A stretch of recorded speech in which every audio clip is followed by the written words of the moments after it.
Hello book besties, welcome back to my channel. My name is Ash and you are watching Smoke Shelves. Welcome back to my room in a weird spot. I kind of just felt like sitting while I film this wrap up. So we're like next to the bed and I think you can kind of see my laptop back here. Yep, a tad. Let's try to do this as quick as we can because I didn't really have the longest reading month. It was a short reading month. A lot of them were not the best reads. So I'm gonna try to keep it speedy as much as I can. Yeah, we'll see. As always, let's just try to do this in order from the beginning of the month back to the end of the month. Yeah, so March. Where do I start? March was an interesting month. It's been a very busy month for me with uni. I have officially finished classes today. April 1st was my last day. Yay! Cannot wait to be done with like exams and assignments. But it made me so happy to finally be like done. Ideally, April will be the time where I can actually get a little bit more reading done. Strange concept, but we'll see. I mean, I do still have a lot of stuff to do in April. You know, project presentations, proposals for my dissertation, exams, early May, assignments still due. But let's just start. I read 7 books. I did not have a great reading month, like I said. The first book of the month, did start me out not too bad. It was not the strongest start, but it wasn't a not strong start.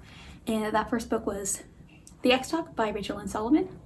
And I rated it 4 stars. We're following Shay, I believe that's her name, and she is just frustrated because this new coworker of hers is getting all these promotions and the boss loves him and she's like, I've been here for years. That's the start of the book, and the basic rolling action is just that they end up having to start a radio show together under the guise that they are exes that have become friends or like remained friends. They have to work through their differences and, you know, it's a rom-com, so a romance ensues. Yeah, that was the basic gist of it. It was a really fun and fast read. I'm glad I finally got to it.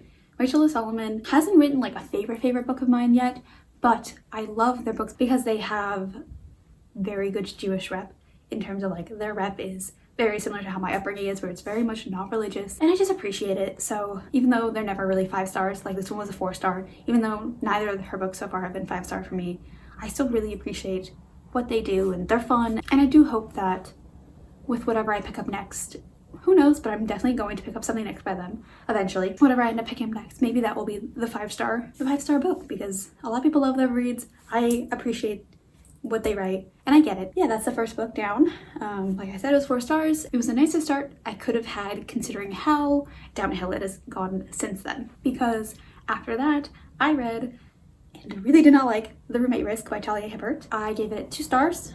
Yeah, 2 stars I believe.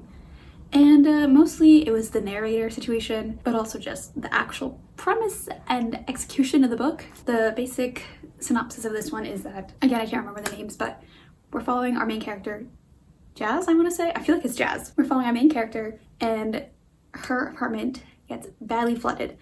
And so she has to go find a new place to live. So she goes to her best friend's apartment and she stays with him. And yeah, they just have a bunch of history.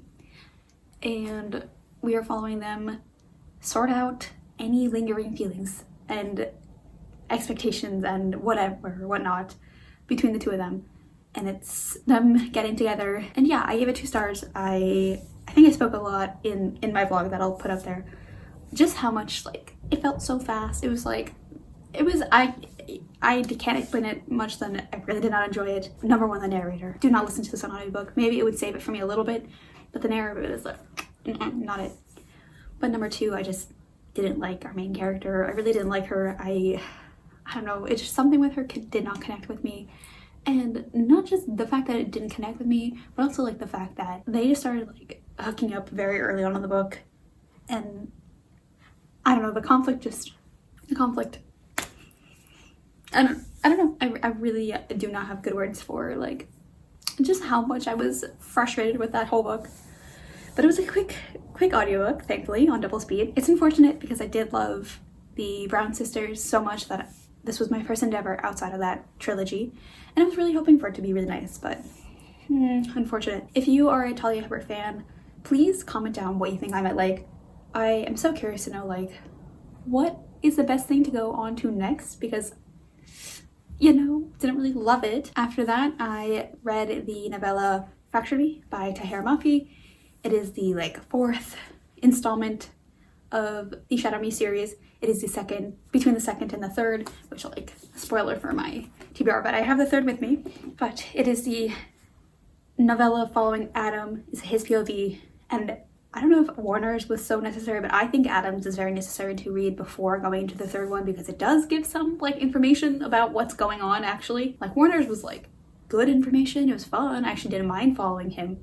Adam's is necessary, but annoying as hell. Since I'm the 4th book in, I won't really give too much information on that one. It was a 2-star read. I'm really surprised. He was kind of redeemed in my eyes for like the teensiest bit, and then he pulled some shit in the 3rd book, and like as much as I'm not a fan of Juliet, oh, Adam takes the cake. Warnett, whatever they call Warnett. Yeah, is that what their like shipping is? Like I get it. I get the hype.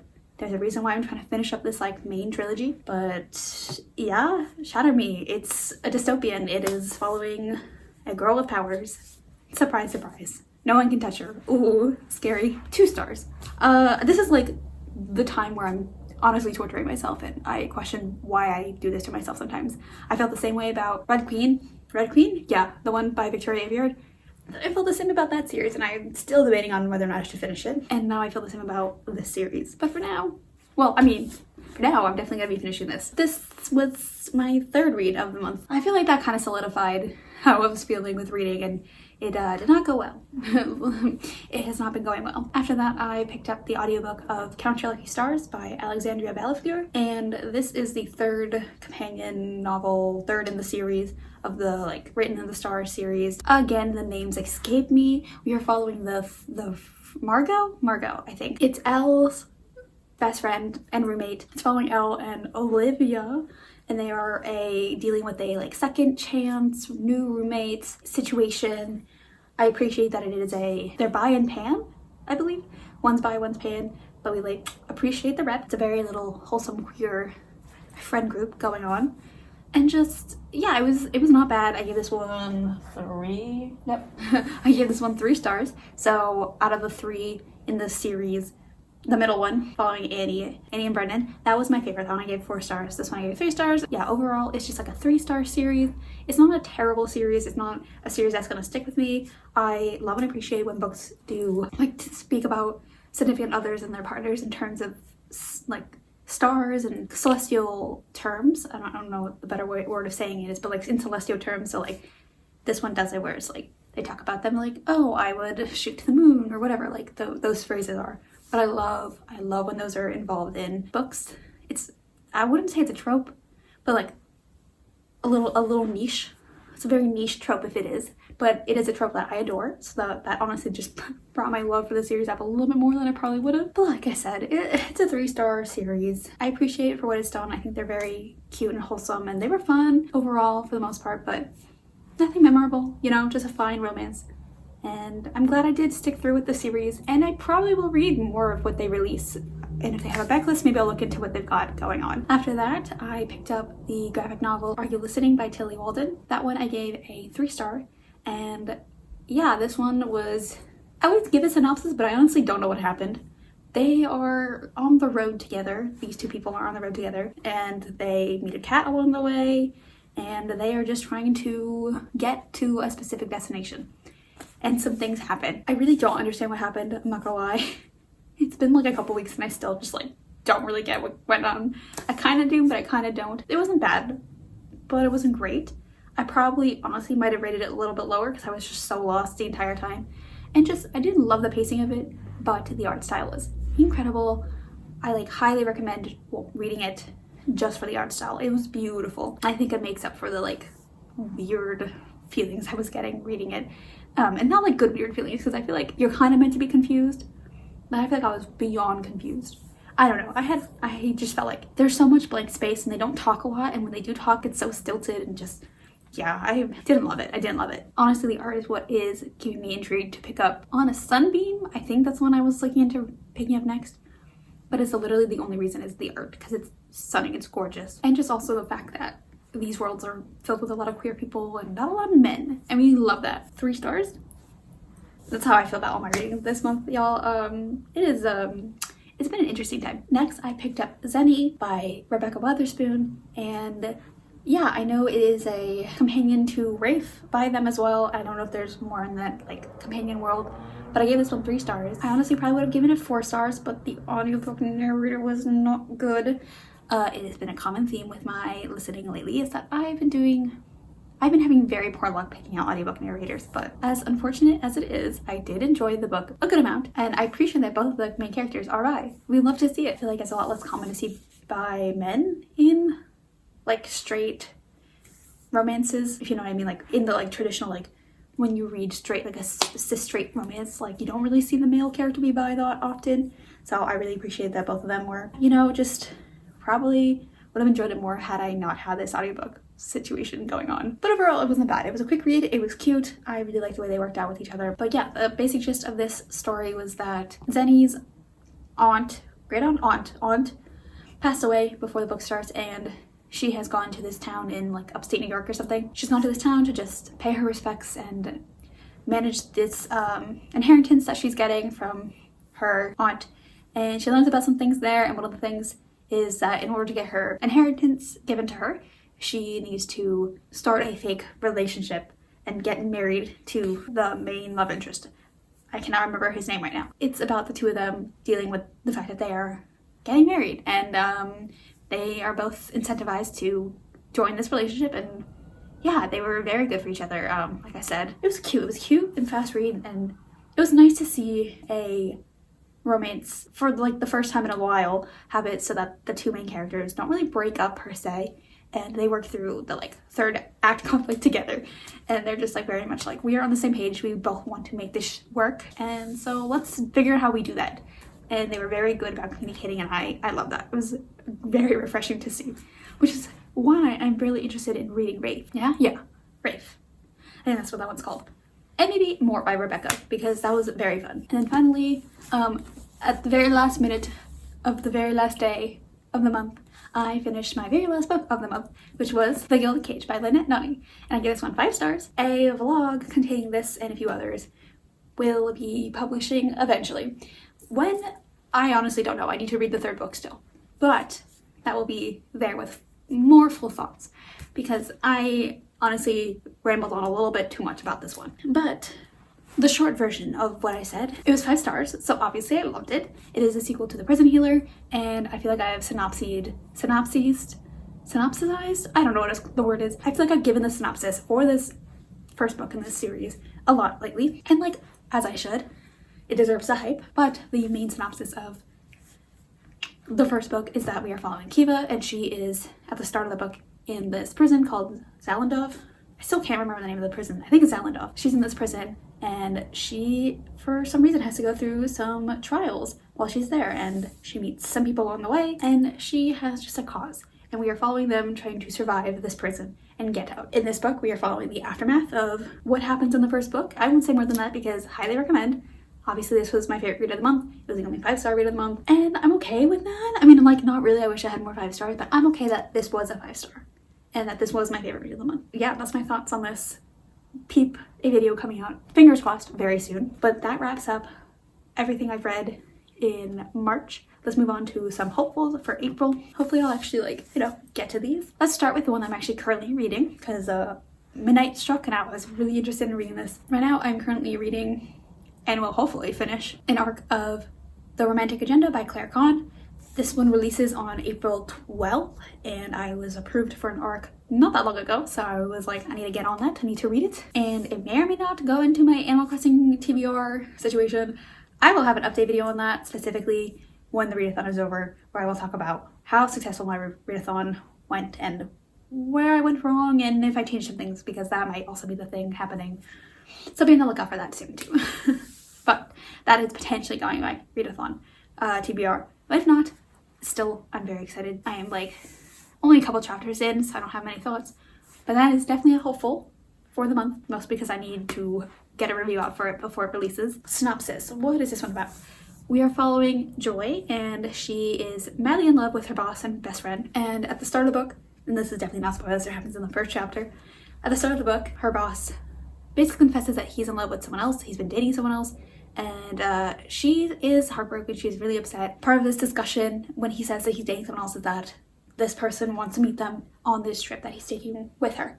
And so she's going on this trip, he's going on this trip. New girlfriend of his is also going on the trip, or friend, hopefully going to be new girlfriend, is going on the trip, and she's bringing someone else.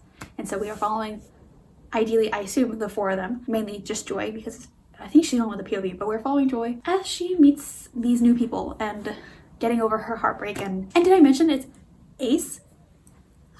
It's an ace romance. And I'm pretty sure Malcolm, the boss, the best friend, I think he is also ace. I think we have a lot of ace rep. Well, I know we have some ace rep, but ace romance. I'm already loving it. I'm also like not that far in, so we'll see. Fingers crossed that I keep loving it. But that is the first book on my April hopefuls, April TBR, whatever you want to call it. The next few are all ones that I don't know if I put them on my TBR last month, but they're definitely on my Animal Crossing TBR. And the first of those three is The Atlas 6 by Olivia Blake. I am hoping to read this for my Animal Crossing TBR. Yeah, this one, if you haven't heard about it, it is about 6 students that have been invited to go to this academy, and 5 of them can make it in. And so we are following a very intense dark academia moment where they are just fighting to make it in. Bada boom, bada bing. That's all I really know about it. I don't really want to know more. I know that there is queer rep. I don't know what kind, but I know there is something. And yeah, this edition is stunning. I cannot believe I have it. And I'm gonna put that down now. After that, you already saw it. I'll mention it again. I have Ignite Me by Tahara Mafi. It is the 3rd book in the Shadow Me first trilogy situation. This will probably be where I officially stop with the series, but I was told this is a good place to stop. Like I've already given a bit of a synopsis, we're on the 3rd/5th book of this situation, so be on the lookout for something with this because I'll talk about it eventually. After that, I'm also hoping to read Running Wild by K.A. Tucker for my Animal Crossing TBR. I feel like I just gave a synopsis because I have. We are following one of the friends of one of the main characters in the first set of 3 books in this world. So we are following Jonah, who is a love interest. We're following one of his best friends, Mary, and she is a veterinarian. And yeah, she meets a sled runner.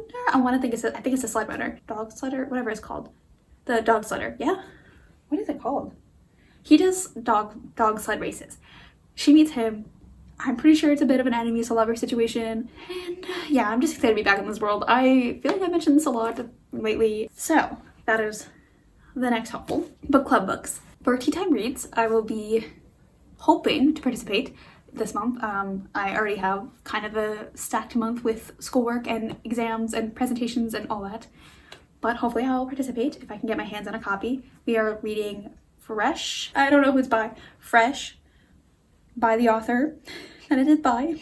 I feel so bad. I'm excited to read it. I hear it's great. I know some friends on Booksta who have absolutely adored this book, so I'm very excited to read it. If I can get to it and I can get a copy in some sense. Fingers crossed, because I've been having really bad luck finding copies of these books on audiobooks. These past few months have been a little bit rough, but that is the Tea Time Reads book, and I don't know anything about it.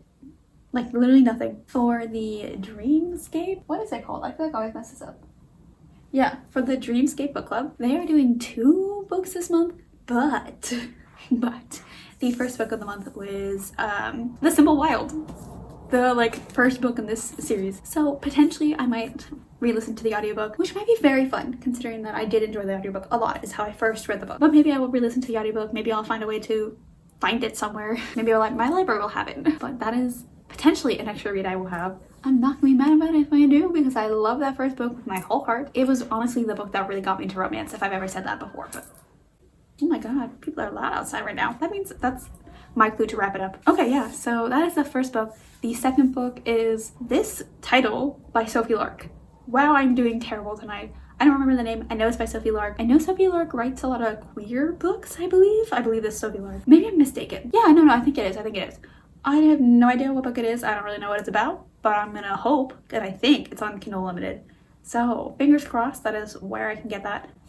If not, book club books are not happening then this month. But yeah, that's pretty much everything. I don't think I have anything else that I really truly have planned, fully hoping to read this month. But you know what? 5 books is enough to have hopefuls for. That's a list. That is a list. That wraps everything up. I think I've got everything. I think I've done a decent job pitching books to you, even if I didn't love them. You know what? Maybe you'll like them. Even if I don't, maybe you'll like them.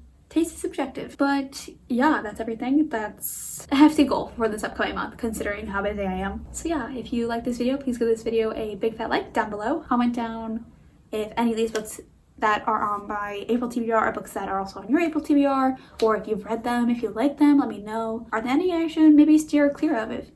I mean, besides Imagine Me, because we all know I should stay away from Imagine Me. Besides that one, let me know. I mean, I feel like I have a good little selection of things going on. If you like my content and you like me, please, please, please consider subscribing. It would mean the absolute world to me if you did. I really do hope you decide to stick around. I can't wait to see you in my next video. Bye.